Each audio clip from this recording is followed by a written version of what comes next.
안녕하세요. 결혼한 지 1년 만에 남편하고 헤어진 30대 여성입니다.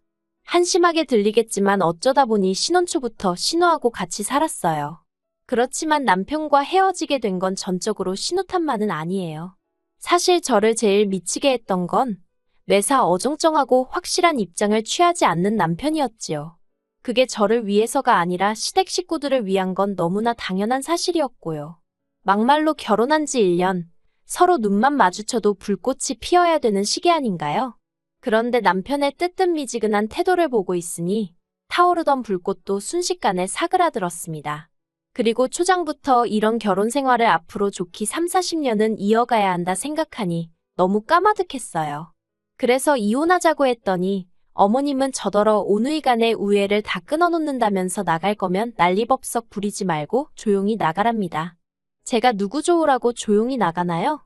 어머님도 신우도 이런 사연 듣는 거 좋아하던데 꼭 이 이야기를 듣고 반성 좀 했으면 좋겠습니다.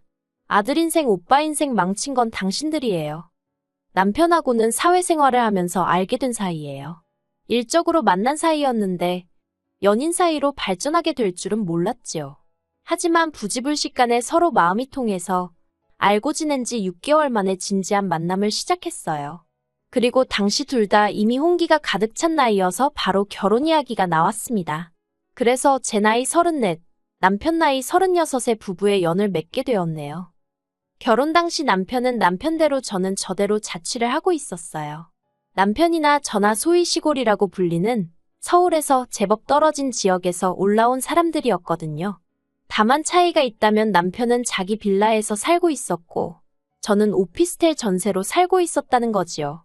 그래서 자연스럽게 남편 빌라에 제가 들어가서 사는 걸로 이야기가 되었어요.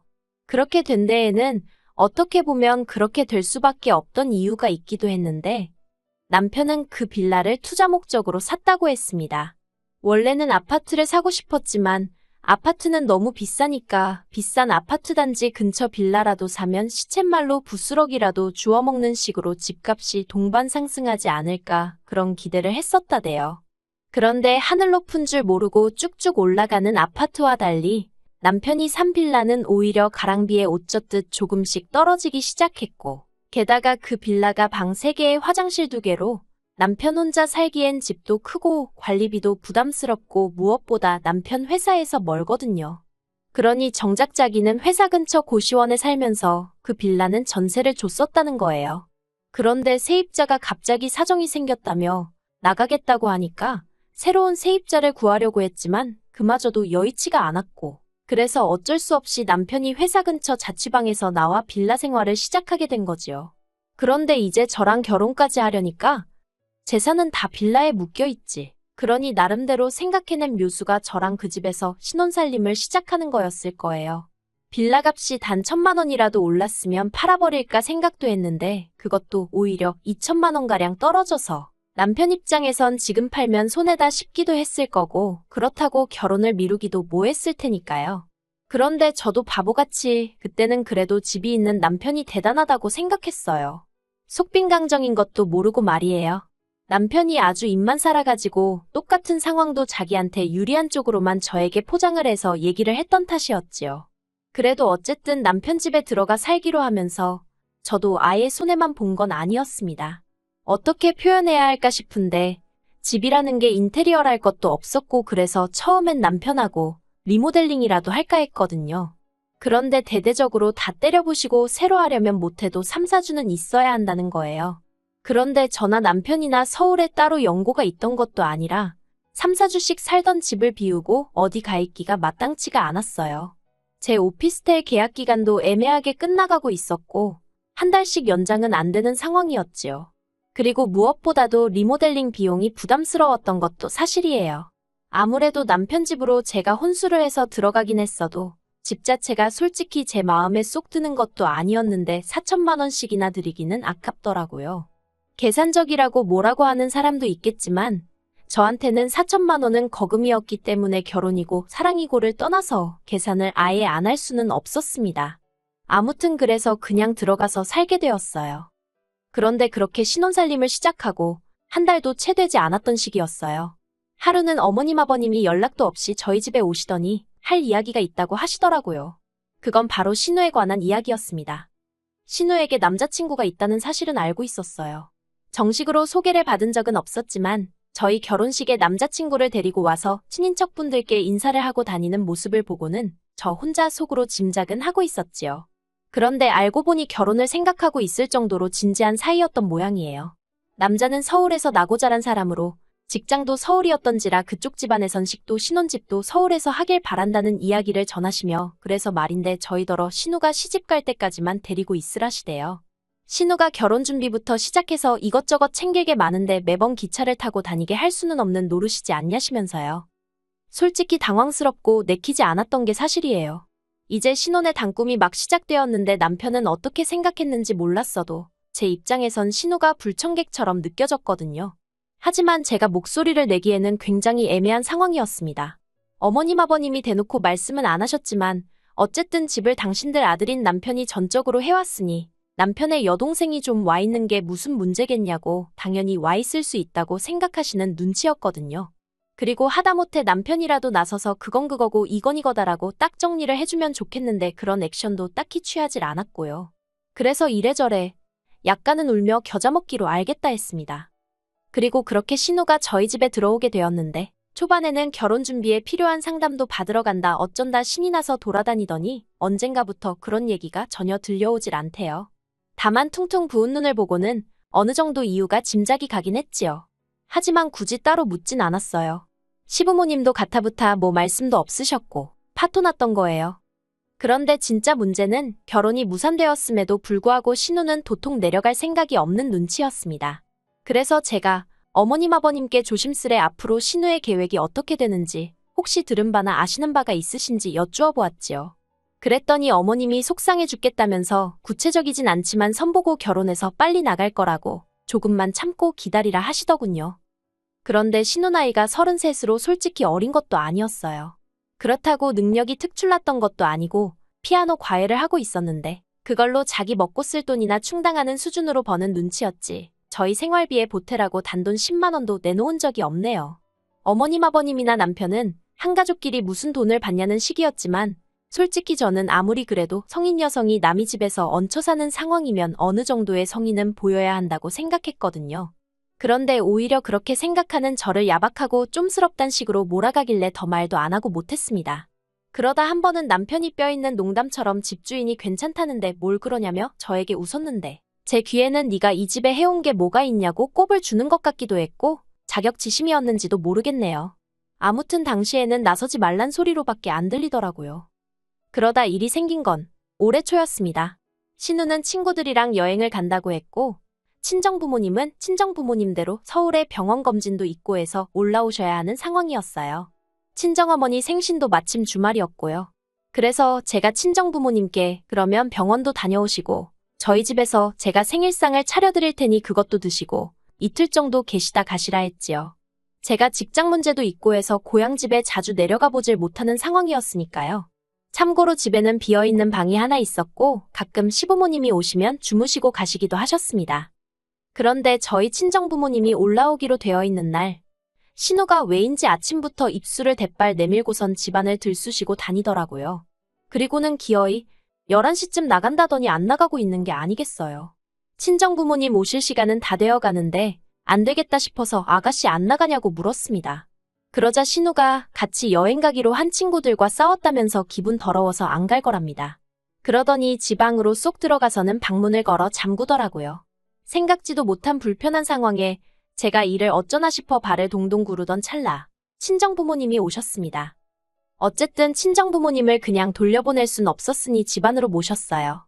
그리고는 준비한 음식을 꺼내 점심 식사를 차리고 남편과 저 그리고 친정부모님까지 모여 앉았지요. 방에 신우가 있는 걸 뻔히 알면서 저희 넷이서만 식사를 할 수는 없었으니 신우더러 아가씨도 나와서 같이 먹자고 방문을 놓고 했고요. 그런데 신우가 대뜸 짜증나게 말 시키지 말라면서 음식 냄새나는 거 비위상하니까 빨리 먹고 치워요 그러는 겁니다. 순간 황당하기도 하고 민망하기도 하고 화가 솟구치대요.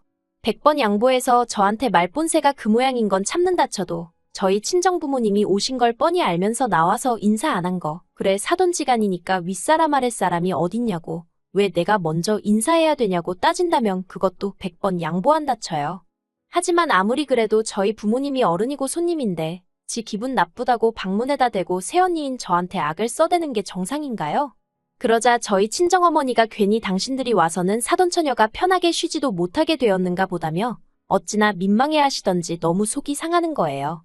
게다가 남편도 자기가 사위면 저희 부모님께 그런 게 아니다 라던가 하다못해지 여동생한테 말이라도 말 그따위로 하지 말라고 한마디는 해줘야 하잖아요. 그런데 어휴 날짜를 잘못 잡으셨어요. 저희 친정부모님께 날짜를 잘못 잡았답니다. 저희 친정어머니 생신인 걸 몰랐어도 문제고 아는데 그런 소리를 했다면 그것도 문제인 거지요. 아무튼 여러 가지로 기분 잡쳤고 친정부모님은 그냥 병원에 갔다가 고향집으로 내려가시겠다면서 일찍 자리를 뜨셨어요. 그렇게 친정부모님이 가시고 너무 속이 상해서 저도 모르게 눈물이 나오더군요. 그런데 그때 신우가 방에서 기어나오더니 갔어요? 그럽니다. 그리고는 나와서 냉장고를 열더니 저희 친정어머니가 제가 좋아하는 반찬 몇 가지를 해다 주셨거든요. 그걸 보고는 아, 같이 쓰는 냉장고에 냄새나게 이게 뭐냐며 갖다 버려요 그러대요. 정말 짜증이 나서 같이 쓰는 게 아니라 아가씨가 얹혀 쓰는 거니까 조용히 해요 하고 저도 한마디 쏘아붙였습니다. 그러자 신우가 언니 지금 뭐라고 했냐면서 오빠 가만히 있을 거야? 한마디 해야 될 거 아냐? 그리고는 갑자기 울더라니까요. 그리고 그걸로도 부족해 신우가 시부모님께 연락을 드려서는 앞뒤 얘기는 다 잘라먹고 제가 자기더러 얹혀 사는 주제에 조용히 쥐 죽은 듯 살라고 했다 뭐 말을 그렇게 전했더군요. 시부모님이 저더러 그게 사실이냐며 당연히 사실이 아니라고 말씀드렸지만 애시당초 들으실 생각이 없으시대요. 아무튼 아무리 그래도 그렇지 어떻게 그런 소리를 하냐면서 저에게 섭섭하다 서운하다. 그리고는 이내 하시는 말씀이 나는 너 빈몸으로 시집왔어도 별말 안 했다. 한 식구다 생각했으니까 흠이 좀 있으면 어떤가 그렇게 생각했답니다. 그런데 너는 왜 네 신우를 품어주질 못하냐면서 평생 같이 살라는 것도 아니고 신우 시집 갈 때만 데리고 있으라는 건데 하시며 온의 정이라는 게 다 뭐냐고 너가 기어이 애들 사이를 끊어놓을 셈이냐고 별의별 소리를 다 들었어요. 그래서 제가 어머님 떨어 온의 정이고 나발이고 이러다 부부간 정부터 상하게 생겼다 대꾸했습니다. 솔직히 신우랑 같이 살고 나니까 부부관계도 하기가 꺼려지고 원래는 저희 신혼 짧게 즐기고 바로 애 가지려고 했거든요. 둘 다 나이도 있었으니까요. 그런데 어머님은 옛날에는 3대가 모여 살아도 애들 5, 6씩 낳고 잘만 살았다면서 저더러 유난 떨지 말고 집안 시끄럽지 않게 조용히 좀 하라며 제 입장을 이해해 주실 생각은 전혀 없으셨고 무조건 제가 신우에게 사과라도 하길 바라시는 말투였어요. 남편도 별반 다르게 없었습니다. 기껏 한다는 말이 저 하나만 조금 참아주면 좋게 지나갈 시간이라나요. 그래서 결국 남편에게 유치한 질문이었지만 나랑 신우 중에 한 사람만 골라서 같이 살라 했습니다. 그런데 남편이 대답은 안 하고 저더러 너 이렇게 수준이 낮은 애언냐 어쩌냐 개소리나 해대더라고요. 신우가 헛소리를 할 때도 어머님이 말 같지 않은 소리를 할 때도 솔직히 웃기지도 않네 그러고 넘길 수 있었어요. 그런데 남편의 개소리만큼은 참아줄 수가 없어서 그래 수준도 안 맞는 사람들끼리 어떻게 사냐 헤어지자 했습니다. 그런데 남편이 저더러 그런 소리 할 거면 네 짐만 챙겨서 나가라대요. 그래서 저도 뒤도 안 돌아보고 제 짐 챙겨서 나왔지요. 솔직히 잡지 않는 남편이 야속하기도 했지만 후련한 마음이 더 컸던 것 같아요.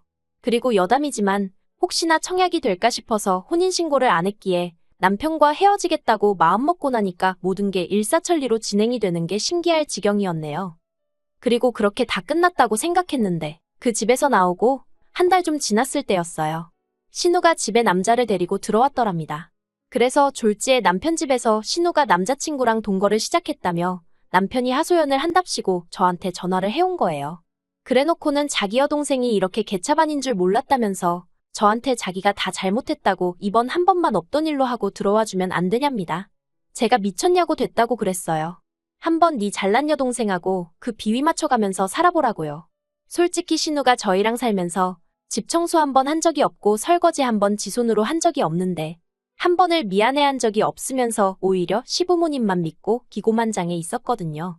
그런데 신우 남자친구라는 작자는 이걸 다 알기는 아는지 아무튼 뭐하는 사람인지는 몰라도 그런 신우를 받아줄 수 있을지 모르겠네요. 솔직히 저는 금전적으로 손해를 본 건 없지만 남편과 연애까지 포함한 그 시간들을 생각하면 제 인생을 낭비한 것 같아 너무 속상하고 마음이 쓰립니다. 그래도 이렇게 인생을 배웠다 생각하고 더는 미련을 두지 않는 것이 좋겠지요. 친정부모님도 아무리 돈이 있으면 뭐하냐고 사람 같지 않은 것과는 상종하지 않는 게 정신건강에 좋다며 차라리 잘 됐다고 그러세요. 그리고 저는 얼마 전 작은 아파트 하나를 샀습니다. 결혼 전 오피스텔 전세 계약이 끝나고 돌려받은 보증금에 친정 부모님이 약간 도와주시고 대출도 좀 받아서 마련했어요. 남편이랑 살던 집에 비하면 사이즈는 작아도 아주 신식입니다. 그리고 불현듯 그놈의 집구석에 리모델링한다고 돈을 처바르지 않아서 다행이다 싶네요. 그 다 허물어지는 것 같은 빌라도 집이라고 의기양양하던 남편이나 시부모님을 생각하면 가소롭다고 해도 될까요? 아무튼 오늘 이후로 다시는 전 남편이나 그쪽 사람들에 대해서는 아예 생각도 하지 않을 거예요.